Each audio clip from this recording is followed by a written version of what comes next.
Hi, Gratitude Seekers. So, today we will continue the series about setting fulfilling goals for 2018. One of the areas of life that we might forget about when it comes to setting goals is self-care.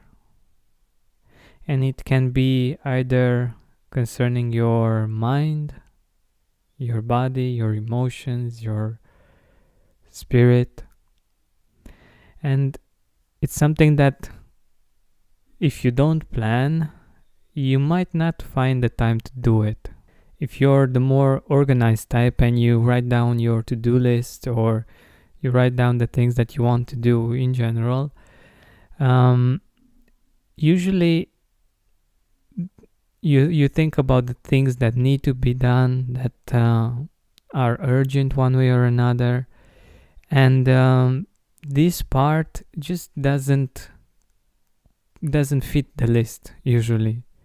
And it's another thing that happens is that we get a sense of pleasure when we solve problems or do chores or take care of people, and it can be addictive somehow.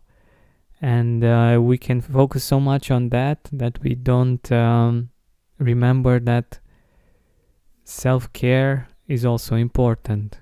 Because if we want to love other people as we love ourselves, it's important to love ourselves as well and to give ourselves the necessary time so that our mental, our emotional, our physical state is great, so that we can do all of the things that might be necessary for other people. So my first tip on these kinds of goals is to plan them, is to make time for them specifically. You may be doing this already and it's awesome, but you may not. And I think it's a really good habit to start in 2018, because one way or another, if you don't take care of yourself, all of the other areas of your life will suffer. And self-care can be giving yourself 10 minutes in the morning to meditate, or half an hour or 15 minutes to read from your favorite book.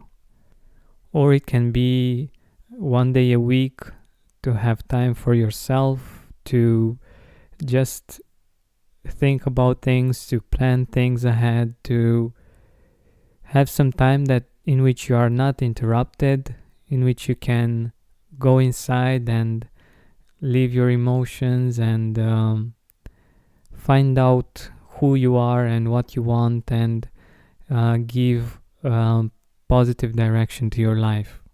There is this possibility of you thinking that you're selfish, or that I don't know, maybe you're worried that other people might judge you for this, but it's something that you do for them as well. And this is what's important for you to realize, and even to tell them, because it's important for them to interact with a more positive part of you, and that comes out when you have given yourself enough time to take care of yourself. It's something that's normal, that's natural, and it's important to communicate that. This actually is related more to how to make this goal happen, but I think it's one of those goals that are very important, and we usually forget about them and forget to write them down and to think about them when it comes to the goals of 2018. But in my opinion, they might have an even bigger impact on your life than other goals that are and can be just a means to an end.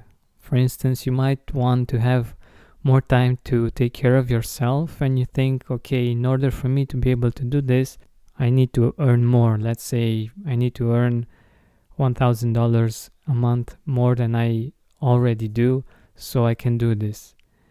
And it might be a trick of the mind in which we might actually get to earn that money, but it might take from another place. It doesn't have to, of course. It can be, the world is abundant, but we still, that doesn't mean that we will definitely be able to enjoy what we wanted, because we focused too much on the means and not the particular thing that we actually wanted, and that can improve our life experience so much more. Good. So what are your 3 goals regarding self-care for 2018? My advice is to write down things that you do constantly, one way or another, whether it's something that you do daily or something that you do once a week or twice a week or once a month. Because just one thing, I don't know if it will have the kind of impact that you would like. So what are your goals? Let's take an example.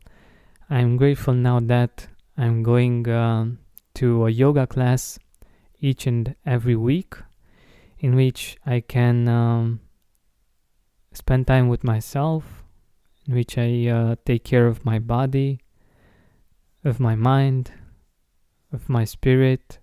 I'm grateful that I can afford it and that I have the time to do this every week. Like any of the goals that we've talked about, you can write this down. You can also put them on your vision board if you have one. Also, you can write them down maybe in your gratitude journal, and you can repeat them so that you will make them a reality much easier and much faster.